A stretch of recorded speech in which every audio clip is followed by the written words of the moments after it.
예, 학생 여러분 안녕하십니까.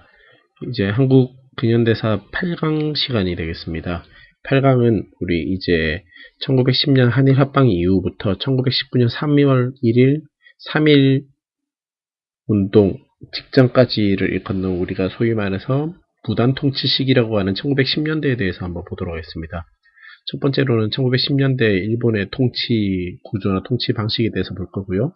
그 다음으로는 이때 당시에 경제 수탈이 어떻게 일어났는지, 그 다음 마지막으로는 우리 조선인들이 어떤 방식으로 이제 거기에 대항을 했는지에 대해서 한번 보도록 하겠습니다. 우리 교과서로는 195페이지가 되겠습니다. 한번 보도록 하겠습니다. 자, 본문 보도록 하시죠. 자, 일제의 식민 통치 체제라고 되어 있습니다. 자, 1910년에 이제 최고 통치기구 조선총독부를 설치를 하였다. 그 밑에 이제 오부를 두었고요. 이제 조선총독이라고 있는데 이 조선총독은 이제 10년대 특징입니다. 육군, 해군 대장 중에서만 임명될 수 있었다. 바로 군인총독이라고 우리가 20년대 비교해서 이야기를 하고 있죠. 근데 이 총독은 일본 헌법상으로도 좀 별도 조직으로서 입법, 사법, 행정 및 군사에 관한 모든 권한을 가지고 있었다. 쉽게 말해서 거의 조선 내에서는 왕과 같은 권한을 가지고 있다. 이렇게 보시면 되겠습니다. 자, 조선 총독 밑에는 정무총감을 두고 뭐 이런 것들을 두었다 보시면 되겠고요.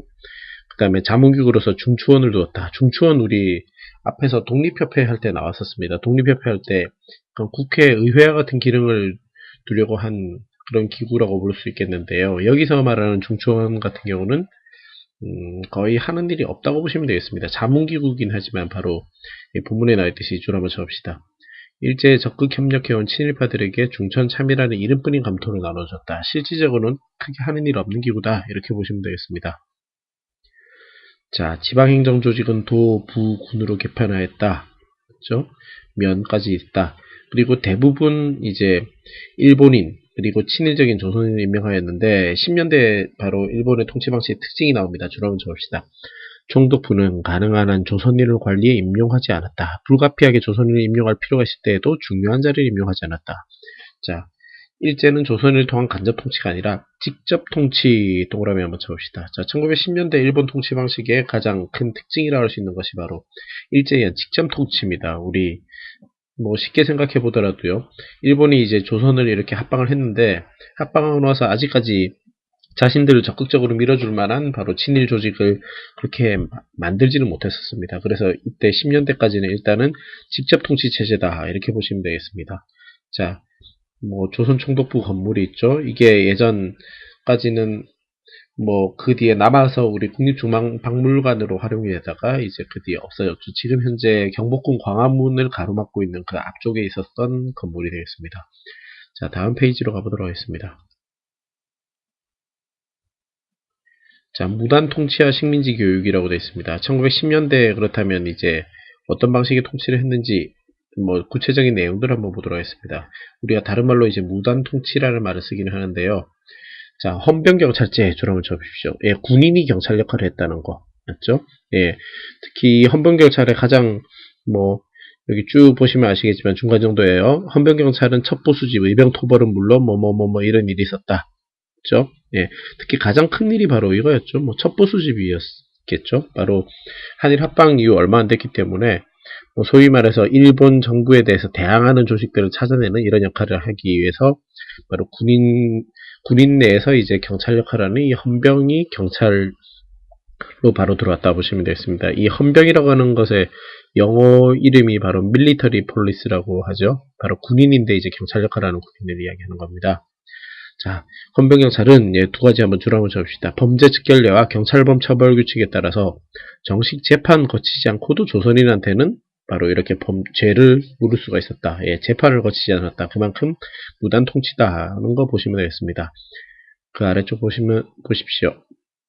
자, 이제 보안법과 집회 단속에 관한 법을 만들어서 이제 언론 집회 결사의 자유를 극도로 제한하였다. 당연한 이야기고요. 바로 10년대 이제 한글 신문 모두 폐간하였고 총독부 어용신문들만 남겨놓았다. 예, 매일신보, 경성일보 뭐 이런 것들만 남겨놨다. 근데 12년 조선 태형령을 공포하였다. 예, 태형이라고 한다는 것은 때린다는 소리죠. 예, 바로 우리 조선시대 때도 도장, 도유, 사해서 여러 형벌체계 중에서 바로 또 곤장이라고 있었습니다. 곤장이라고 있었는데 이게 근대로 들어와서 다시 태영령이라는 이름으로 있었는데 근데 이 법의 이제 가장 큰 특징이라 할 수 있는 것이 조선인들에게만 적용되었다는 거. 맞죠? 그 다음에 앞에 이야기한 바로 경찰법 처벌 규칙에 따라서 뭐 재판 없이도 태형을 가할 수 있었다는 거. 그래서 이제 3.1운동 당시에 많은 사람들이 이제 태형을 받았고 이제 죽은 사람도 많았는데 이때 이제 외국에서 여론이 안 좋아지니까 20년도에 이를 폐지를 하게 됩니다. 조선 태형령 한번 오른쪽 페이지 가서 한번 간단하게 어떤 내용이 들어있는지 한번 보도록 하겠습니다. 자, 오른쪽 페이지에 자료의 조선 태형령과 시행규칙이라고 되어 있죠. 자, 태형에 처할 수 있다. 뭐 비밀리에 행한다. 자, 제13조처럼 줍시다. 본령은 조선인에 한하여 적용한다. 바로 일본인에 해당하는 게 아니라 조선인을 탄압하기 위한 법이다. 이런 걸 정확하게 나타내고 있습니다. 자, 시행규칙에서 디테일하게 뭐 이렇게 때린다. 이런 내용들이 나와 있죠. 오늘날에도 태형이 존재하는 나라가 싱가포르라든지 이런 몇 개 나라가 있기는 한데요. 뭐 그 나라는 그 나라 뭐 나름대로 뭐 법에 따라서 할 것이지만 이것은 바로 아주 맞죠? 불공평한 법이면서 뭐 정근대적인 법이다 이렇게 보시면 되겠습니다. 자, 다시 왼쪽 페이지로 가보도록 하겠습니다. 자, 1910년대 일제 기본적인 조선 통치 방침은 해서 이제 지금까지 한 이야기들을 다시 한번 요약 정리를 하고 있습니다. 이런 맨 마지막 단락이 항상 우리가 가장 열심히 봐야 되는 단락입니다. 그래서 꼼꼼하게 다시 한번 보도록 하겠습니다. 1910년대 이후 일제의 기본적인 통치 방침은 한반도를 영구히 일본의 영토로 하고 한국인을 일본인으로 동라미 쳐줍시다. 네, 한국인을 일본인으로 동화시켜 나간다는 것이다. 이에 따라 조선 총독부는 한국인을 충성스러운 제국 신민으로 만드는 것을 목표로 했다. 그렇죠? 예, 충성스러운 신민으로 만드는 것을 목표로 했다. 그래서 1911년 제1차 조선교육령을 발표하면서 식민지 교육을 실시를 하였는데 바로 내용들이 보면 천황에 대한 충성심을 기르는 교육, 일본어 교육을 중심으로 짜여졌다. 예. 따라서 조선교육령은 조선의 교육을 보통교육, 실업교육 위주로 하고 수업연한은 일본의 학자와 달리 4년으로 가능한 짧게 하였다. 이런 것들을 볼 때 우리 일본이 조선인 교육에 대해서 의도한 바를 우리가 유추를 해볼 수가 있습니다. 바로 조선인들을 이제 일본인처럼 만들어야 되겠고 그리고 조선인이 또 너무 똑똑할 필요는 없다는 거죠. 쉽게 말해서. 네. 조선인이 너무 똑똑하면 그만큼 독립운동이나 이런 걸 더 많이 할 우려가 있기 때문에 똑똑하게 하면 안 되니까 일단은 학제를 짧게 했습니다. 짧게 하고 가능한 한 이제 뭐 일본에 대한 충성심을 기르는 교육, 그 다음에 최소한 일본이 부려먹기 좋을 의사소통이 되는 바로 일본어 교육 위주로 하였다. 그 다음에 자신들이 이제 뭐 부려먹을 만한 간단한 이제 실업교육, 기술교육 위주로 이렇게 하였다는 것이 바로 10년대 교육의 특징이다. 보시면 되겠습니다. 자, 이렇게 해서 우리가 10년대에 대해서 한번 쫙 정리를 했는데요. 예, 10년대 내용들을 꼭 잘 기억을 해두기 바랍니다. 자, 오른쪽으로 가가지고 아까 안 본 자료들 몇 개 한번 보도록 하겠습니다. 자, 자료 3에 제1차 조선교육령 내용이 나와 있습니다. 자, 여기 보시면 되겠습니다. 제1조는 뭐 당연한 내용이고요. 예, 제2조 보시면 충량한 국민을 육성하는 것을 근본으로 한다. 교육의 목적이 바로 천황에 대해서 충성심을 가진 신하를 만드는 걸 목적으로 한다. 제5조 보시면 맞죠? 예, 국어를 보급함의 목적으로 한다. 보통교육은 바로 국어, 여기서 말하는 것은 일본어가 되겠고요. 제6조 실업교육은 농업, 상업, 공업 등에 관한 지식과 기능을 가르치는 것을 목적으로 한다. 해서 단순하게 일본이 식민 통치를 할 때 일을 잘 따라서 할 만한 뭐 사람을 기르는 정도 수준이다. 이렇게 보시면 되겠습니다. 자, 이렇게 해서 10년대 일본의 통치 방식에 대해서 봤고요. 그럼 다음 페이지로 한번 가보도록 하겠습니다. 예, 다음 페이지는 이제 1910년대 일본의 이제 경제 수탈에 대한 내용이 나오고 있습니다. 당연히 경제 수탈의 내용이 중요하겠죠. 정치적인 뭐 변화나 구조들도 중요할 거고요. 자, 어떤 식으로 조선을 야금야금 먹어갔는지 내용을 한번 보도록 하겠습니다. 자, 일제 1910년대 경제 수탈의 가장 큰 키워드라고 하시면 여기 나와 있는 토지조사령입니다. 1912년 토지조사령. 예, 체크 한번 해봅시다. 자, 여기 제4조 보시면 토지 소유자는 조선 총독이 정하는 기간 내에 신고해야 한다. 내용이 나와 있습니다. 어떤 내용인지 한번 보도록 하겠습니다. 첫 번째 단락입니다. 일제는 식민통치 기초자료를 만들기에 토지조사 사업을 실시하였다. 그래서 호구조사를 실시해서 새 호적대장을 만들고 토지 소유권을 조사해서 일본인들의 토지 소유권을 보호하고, 예, 줄 한번 쳐봅시다. 일제 토지 조사 사업의 목적이 나오고 있습니다. 토지 소유권을 일본인들의 토지 소유권 보유하고 왕실과 국가의 토지였던 공방정과 역둔토를 총독부 소유지로 만드는 데 목적이 있었다. 그렇죠? 그 다음 그 밑에 보시면 토지 가격을 조사해 지세부가의 기초를 확립하고 토지대장에서 누락됐던 토지를 조사해서 지세 수입을 늘리고자 했다. 예, 이 토지대장을 만들고 이 근대적인 토지 소유권을 확립하려고 한 시도는 우리 대한제국기에도 있었습니다. 우리 앞에 강의에서도 이야기를 했겠지만 고종 황제가 추구한 광부개혁 내용 중에서 바로 양전사업과 지계 발행이라고 설명을 했었습니다. 그때 이제 국가 재정 확보를 위해서 정확한 토지 소유 관계를 파악을 해서 정확하게 조세를 거두기 위해서 그런 사업을 하려고 했으나 아이러니하게도 재정 자체가 부족해서 그 사업을 못하고 말았다고 이야기했는데요. 그 사업이 바로 이 일제에 의해서 1910년대에 행해지게 됐다는 것입니다. 그만큼 안타깝지요. 네. 총독부는 계속 이어서요. 대부분의 땅들을 동양측 주식회사에 불화하였다. 그래서 이 땅들이 대부분 일본인들에게 불화가 되어서 일본인들이 많은 조선의 땅의 대지주로 등장을 하였다. 예, 당연히 이러한 것들로 인해서 조선인들이, 농민들이 힘들게 살게 되었다는 거 유추해 볼 수가 있습니다. 오른쪽 페이지로 한번 가보도록 하겠습니다. 자, 그 다음 여러 가지 내용이 나오는데요. 토지조사령 나오고요. 그 다음 여기 1910년대 쌀 수출이 늘어나면서 조선인지주 토지 변경도 늘어나 자장농에서 소장농으로 몰락하는 농민이 크게 늘어났다. 그래서 이렇게 자기 땅이 없이 농사 지으면서도 이렇게 그만큼 힘들게 좀 더 프레스가 가해지니까 많은 사람들이 만주나 일본 등지로 이제 떠나갔습니다. 농민들이. 자, 그 다음부터 나오는 내용들은 이제 일제가 1910년대 우리 통치 한일 합방 이후에 일본이 이제 본격적으로 조선에 대해서 통치를 하는 시기니까요. 예, 조선에 어떠한 돈 될 만한 거리들이 있는지 그것들을 다 파악을 해서 어떻게 뺏어 먹을 건지를 이제 다 연구하던 시기입니다. 그래서 각종 이제 경제, 산림, 등등등에서 모든 곳에 대해서 이제 기본적인 내용은 조사를 한 다음에 조선인들은 함부로 이거를 건들지 못하게 하고 일본이 이제 그걸 다 접수하는 이런 내용들을 담고 있을 겁니다. 같이 한번 보도록 하겠습니다. 자, 두 번째 단락 보시면 1911년 조선 어업령을 공포하였다. 바로 지금까지 어민들의 기득권을 부인하고 새로 면허를 받아서 조업을 하도록 하였다. 그래서 근대적인 기계업은 일본인에게만 허가하였다. 바로 대량으로 고기를 잡을 수 있는 것은 바로 일본인들만 할 수 있었다. 바로 경제적으로 약탈을 해간 거죠. 그 다음 삼림령을 공포하여 바로 함부로 나무를 못 베게 하였다. 그래서 조선인들이 이때까지만 해도 나무라고 하는 것은 우리 중요한 연료가 되겠죠. 바로 연료를 구하지 못해서 폭동이 일어나기도 했다는 내용이 나와 있습니다. 자, 본문 중간에 삼림령 주요 내용들이 나와 있는데요. 같이 한번 보도록 하겠습니다. 자, 제1쪽 삼림을 보안림으로 편입할 수 있다. 이 보안림에서는 허가받지 않고는 함부로 이렇게 채취, 채굴 등을 할 수 없다. 벌을 한다. 이런 내용이 나와 있습니다. 그 다음 보시면 총독부는 18년에 임야조사령을 공포하여 전국적으로 임야조사 사업을 실시했다. 우리 앞에서 이제 네, 죄송합니다.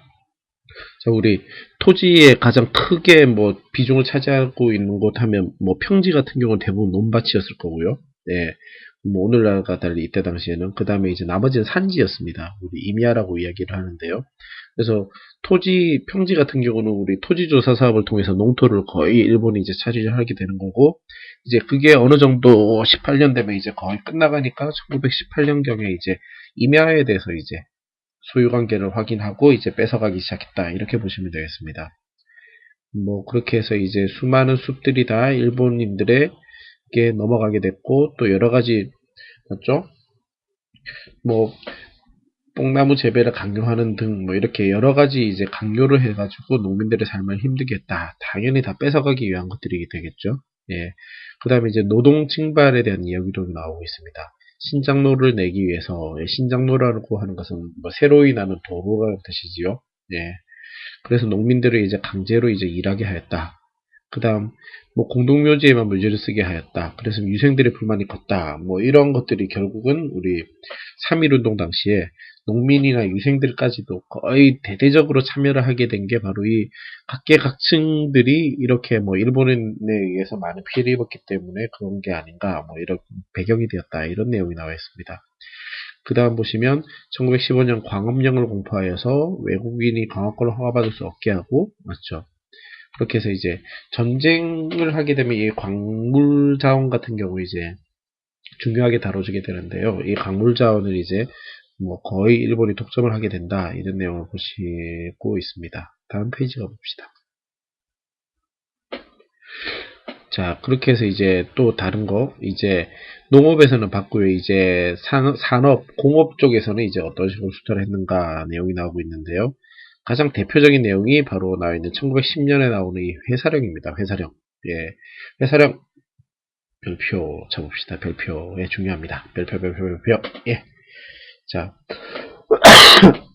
자, 제 1조 보시면 회사의 설립은 조선 총독의 허가를 받아야 한다. 예, 이게 회사령의 가장 큰 특징입니다. 그렇게 해서 이 허가에 위반하는 회사는 해산을 명령할 수 있다. 그래서 조선인들의 회사 설립을 억제하고 바로 일본 더더군다나 이제 조선인들의 저임금 노동력을 이용하기 위한 일본 자본이나 외국 자본의 조선 진출을 통제하기 위한 것이다. 이것이 이 회사령의 목적입니다. 이 회사령이 발표될 당시 일본 내에서도 경제적으로 그렇게 호황기가 아닌 불경기였기 때문에 이 불경기 때 일본 회사들이 조선으로 이렇게 많이 건너오게 된다면 일본 내에서도 일자리가 뭐 없어질 것을 우려한 나머지 바로 회사령을 이렇게 제정했다. 이렇게 보시면 될 텐데요. 근데 이제 1차 대전이 끝난 이제 18년경부터 이제 완화되고 그때부터 이제 슬슬 회사령이 다시 철폐가 되게 됩니다.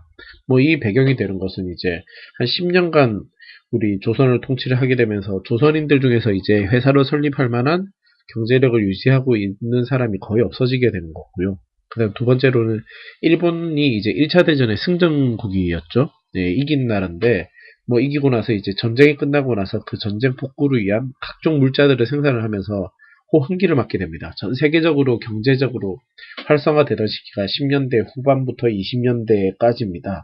그래서 이때 경제적으로 막 호황을 겪게 되니까 넘쳐나는 이제 국내 자본을 이제 소화를 할 수가 없어서 이제 외부로 돌리기 시작했는데 바로 조선에 대한 투자를 이때부터 이제 시작을 하는 겁니다. 그렇게 해서 18년경부터 이제 완화가 된다. 이런 내용을 보시면 되겠습니다. 자, 그 다음 내용 한번 보도록 하겠습니다. 일제는 바로 조선을 상품시장, 그 다음 원료 공급지, 우리가 잘 아는 식민, 뭐, 제국주의 열강의 식민지배 그 2대 원칙이 바로 식민지계책을 통해서 거기 원료를 공급받고 싼 값에 원료를 수탈해가고 그 다음에 상품을 비싼 값에 팔아서 이렇게 그걸 강요하는 바로 이중착취 구조라고 우리가 잘 알고 있는데요. 일본도 당연히 그렇게 나왔습니다. 자, 이렇게 착취를 하기 위해서는 당연히 일본과 가까운 거리, 가깝게 이렇게 이을 만한 철도 도로망이 있어야 되겠습니다. 그래서 바로 경부선, 경의선, 호남선, 경원선 이렇게 바로 X자 모양의 철도망을 만들었고요. 네, 여기 보시면 나오겠지만 경인선이 이제 가장 먼저 만들었죠.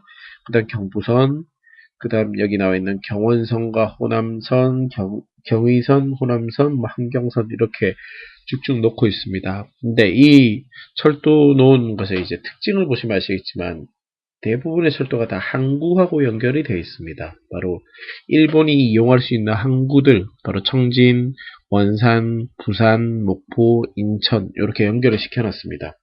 당연히 이 역할들을 보시면 부산 같은 경우는 일본의 가장 최단거리 항구가 되겠고요. 그 다음 목포 같은 경우는 이 전라도 지역에 우리 잘 아는 뭐 곡창지대죠. 예, 유명한 곡창지대 쌀을 이렇게 공출하기 위한 쌀을 이렇게 일본으로 뺏어가기 위한 바로 그 역할을 보시면 되겠고요.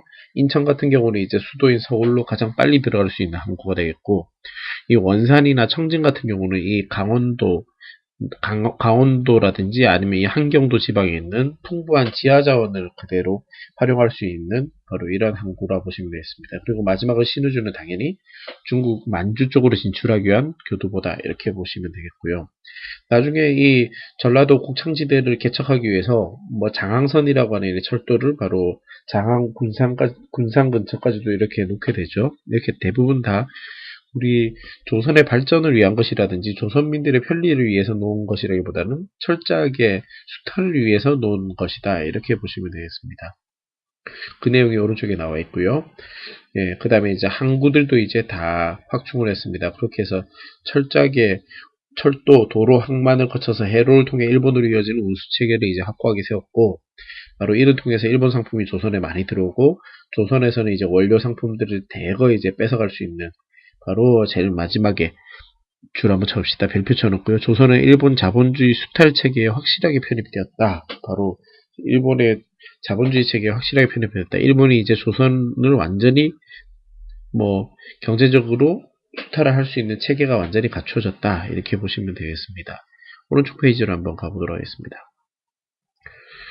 자, 그렇다면 이제 10년대 때 마지막으로 이와 같은 일본의 대항에서 우리 조선 사람들은 어떻게 대항한 활동을 했느냐 한번 보도록 하겠습니다. 제목을 보시면 비밀결사를 만들고 독립군을 조직하다라고 되어 있죠. 예, 당연히 이때는 이제 한일 합방 이후이기 때문에 조직 형태가 국내에서는 비밀결사의 형태일 수밖에 없습니다. 바로 드러내놓고 활동을 못하게 되겠죠. 언론, 출판, 결사의 자유를 철저하게 탄압을 했기 때문에요. 예, 우리 지난번에도 보시겠지만 우리 1908년, 8년, 뭐 7년, 8년에 만들어진 바로 신민회 활동이 이때 당시에 가장 활발했었는데 이 신민회에 대한 탄압이 들어야 됩니다. 바로 대고인 사건 등을 통해서 신민회 회원들을 대거 검거하고 오른쪽에 사진이 나와 있습니다. 그렇게 해서 국내에서의 신민회 조직이 완전히 와해되게 됩니다. 자, 이렇게 되니까 이제 많은 독립운동가들이 이제 국내에서 이제 활동을 할 수 없게 되면서 만주나 연해주 등으로 이제 바깥으로 빠져나가게 되고요. 국내에 남아있던 사람들이 역시 비밀결사의 형태로 전개될 수밖에 없었는데, 자, 그 다음 달러 보십시다. 예, 비밀결사라고 하는 것도 뭐 드러내놓고 독립활동을 하는 거는 이제 거의 불가능하고요. 대신 이제 몰래 할 수 있는 것들을 해왔다는 거죠. 바로 만주나 연해주나 이런 해외에서 독립군을 양성하기 위해서 당연히 돈이 많이 필요한데 그 자금들을 국내에서 모금해서 보내주는 이런 군자금 모금. 그 다음 두 번째로는 비밀리에 친일파들을 이제 암살하는 친일파 처단 두 가지 이제 활동을 했습니다.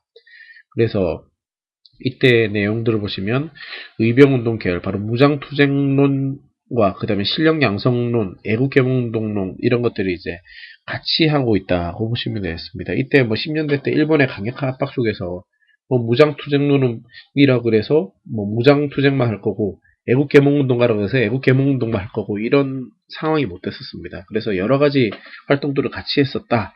이렇게 보시면 되겠고요. 뭐 여러 가지 단체들이 나와 있습니다. 독립의군부, 풍기강복단, 뭐 개몽운동 일으키는 비밀결사론, 조선국권 회복단 이런 것들이 있다. 그렇죠? 그래서 풍기강복단과 대구에서 결성된 조선국권 회복단이 이제 합류해서 만든 대한광복회. 그 다음에 뭐 밑에 이런 조선국민의 이런 단체들을 한번 보십시오. 이런 단체들이 이제 활동을 했다는 것이고요. 자, 대한광복회 강령 한번 봅시다. 예. 바로 일본이 불법 징수하는 세금을 압수한다. 그 다음에 독립군 전사를 양성한다. 그 다음에 뭐 훈련한다. 무기를 구입하고 이런 뭐 여러 가지 체계를 갖추고 이제 활동을 하였다고 보시면 되겠습니다. 그래서 10년대 때 우리 비밀결사의 특징이라고 한다면 바로 무장투쟁론자들과 애국개몽론이라든지 이렇게 뚜렷한 구별이 없이 뭐 그때그때 맞춰서 이렇게 활동을 했고 그리고 다 해외에서 바로 만주나 연해주 지역에서 독립군을 이렇게 양성하는 데 도움을 주기 위한 활동들이었다. 이렇게 보시면 되겠습니다. 다음 페이지로 가보도록 하겠습니다.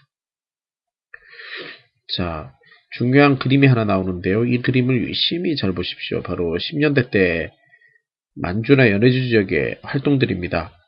예, 크게 세 부분으로 나눌 수가 있습니다. 우리 이쪽을 이제 간도 지방이라 그러고요. 그 다음에 제일 오른쪽이 블라디보스토크를 중심으로 하는 것을 이제 연해주 지방이라고 이야기를 하는데요. 바로 이쪽 뭐 삼원보를 중심으로 하는 바로 서간도 지방, 그 다음에 용정이라든지 이쪽을 중심으로 하는 북간도 지방, 그 다음에 블라디보스톡을 중심으로 하는 연해주 지방, 크게 세 지역으로 해서 독립운동 단체와 그다음 중심 인물들 유심히 잘 봐두십시오. 예, 시험에도 빈도수가 많고요. 자주 등장하는 부분입니다. 자, 먼저 서간도 지방 한번 보겠습니다. 서간도 지방 같은 경우는 우리나라에서 가장 가깝죠. 가장 가깝기 때문에 제일 먼저 이제 개척이 되던 곳입니다. 그래서 여기 보시면 신민의 회원들이 이제 국외로 나가서 독립운동하기에 따라서 이제 이 사람들이 서간도 삼원보 지역에 자리 잡고 경학사를 드디어 조직하게 됩니다. 그래서 이 사람들이 이제 뭐 여러 가지 고생을 하면서 한인자치기관으로 부민단을 출범시켰고 교육기관으로 신흥학교 설립, 그 다음에 독립군을 양성하였고 이런 활동을 했습니다. 서간도 잘 기억해놓고요. 신민회. 그다음 북간도에서는 이상설, 김약연 등이 용정촌, 명동촌을 중심으로 간민회, 중강당과 같은 조직을 결성하였고 학교 이름 서전서숙, 명동학교 등을 설립해서 민족교육을 실시하였다. 자, 그다음 중국과 러시아 접경지대 아까 저 위쪽에 한흥동을 건설해서 학교를 세워서 한인 학생들을 교육하였다. 예, 여기 북한도 지방 특히 이상설, 네, 잘 아는 우리 헤이그 특사 세 분 중에 한 분이 되겠죠. 예, 헤이그 특사들이 바로 이준, 이상설, 이희종 열사가 헤이그 갔다가 이제 거기서 이제 자결하시는 분이 바로 이준 열사가 되겠고요. 이상설 열사는 바로 이 이전에 그 헤이그 특사 가기 이전에 바로 이 북간도 지방에서 먼저 예, 뭐 북간도와 연해주 지방에서 활동을 하다가 헤이그 특사를 갔다가 다시 돌아와서도 이쪽에서 많은 활약을 하게 됩니다. 그래서 이 이상설이라고 하는 분에 대해서 유심히 잘 보십시오. 그 다음 마지막으로 이제 연해주 지방에서는 연해주 블라디보스토크에서는 이제 한인 집단 거주지 신안촌 붙여놓고요. 이곳에서는 이상설, 이동영, 윤인석 등의 민족운동가 예병 세력들이 모여서 권업회를 결성하였다. 예, 그래서 이상설과 독립운동 단체들을 모아서 이상설과 이동희를 정통령, 부통령으로 하는 대한광복군 정부라고 하는 독립군 조직을 만들었다. 대한광복군 정부 별표 한번 쳐봅시다. 예, 바로 우리 독립운동 조직 중에서 제일 먼저 정부라고 하는 이름을 붙인 단체를 만들었습니다. 나중에 이제 상해에서 만들어진 임시정부가 있지만 그 전까지 이제 정부라는 이름을 붙인 단체가 바로 이 대한광복군 정부 연해주 지방이고요.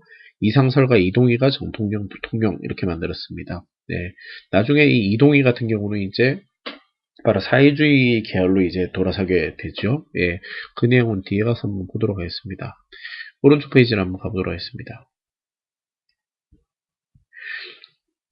자, 이 연해주 지방 독립운동은 처음에는 이제 러시아 정부의 탄압으로 주춤했지만 러시아 혁명 이후에 다시 활기를 띠가지고 그렇죠? 예, 전로 한족회 중앙총회가 결성되었다. 전체 러시아 한족회 중앙총회가 결성되었다. 그 다음에 이때 사람들이 처음으로 이제 러시아 혁명 이후니까 이제 사회주의 사상이 널리 전파가 되었고요. 그래서 러시아에 있던 바로 한인 사회주의자들이 한인 사회당을 만들었고 이 위원장에 바로 이동희가 선출이 되게 됩니다. 이 사회주의 운동이 이제 퍼지게 되고 이 러시아부터 해가지고 우리나라에 이제 사회주의 운동 계열이 이제 전파가 되게 되겠죠. 그 다음에 중국의 독립운동에 대해서는 뭐 상하이에서 시작이 되었고 혁명운동에 동참했다. 동제사라고 하는 조직 만들었다. 뭐 이 정도만 보시면 되겠고요. 이제 상하이에 있는 독립운동 같은 경우는 바로 우리나라에서 좀 멀기도 멀죠. 육로로서는 좀 멀기도 하고 하기 때문에 그다지 활발하지는 못했고요. 바로 1919년 3.1운동 이후에 임시정부가 바로 이 상하이에 만들어지고 그때부터 이제 좀 활발해졌다. 이렇게 보시면 되겠습니다. 그 다음 제일 마지막에 보시면 미주 지역 교민들은 이제 국민회를 결성하였다. 대한인 국민회로 확대 개편하였다. 특히 하와이 지방 유심히 보십시오. 하와이 지방 총회에서는 뭐 군사훈련을 실시했는데 1914년에 박용만에 의해서 대조선 국민군단으로 발전하였다. 자, 줄을 한번 쳐봅시다. 이 박용만이라고 하는 사람이 이 하와이에서 바로 조선을 독립하려고 하는 독립군들을 뽑아서 이렇게 훈련까지 시킨 이런 뭐 대단한 조직입니다. 이 박용만의 대조선 국민군단 보시면 되겠고요.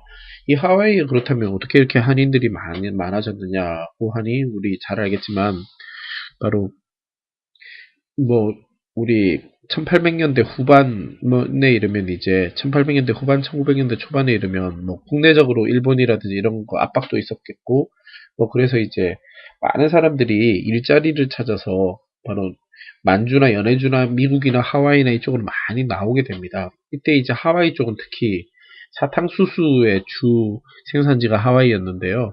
바로 이 사탕수수 농장에서 일할 많은 일꾼들이 필요하게 됐는데 이 인력들이 바로 이 우리나라 사람들이나 중국 사람들이 많이 가서 일했습니다. 그리고 뭐 일본에 이제 아프리카 흑인들이 오기도 하고요. 바로 이때 이제 많은 사람들이 여기 가가지고 바로 이렇게 독립운동에도 도와줬고요. 특히 이 사람들이 우리 독립운동에 가장 큰 역할을 한 게 민주지역에 있던 사람들이 이 사람들이 바로 우리 임시정부라고 하든지 이 독립운동을 하는데 훌륭한 자금원이 되었습니다. 모금 활동을 통해서 많은 돈을 지원을 해준 바로 이런 역사가 있습니다.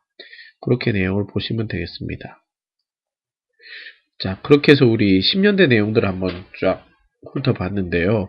1910년대 우리 통치 체제, 20년대 좀 이따가 할 20년대하고 잘 비교해 보시고요. 그 다음에 경제적인 수탈, 우리 잘 아는 토지조사 사업과 그 다음에 나머지 뭐 각 산업의 약탈, 회사령으로 대표되는 산업의 약탈, 그 다음에 각종 조선 임업령, 뭐 광업령 이런 각종 명령을 통해서 이제 약탈해 가는 거.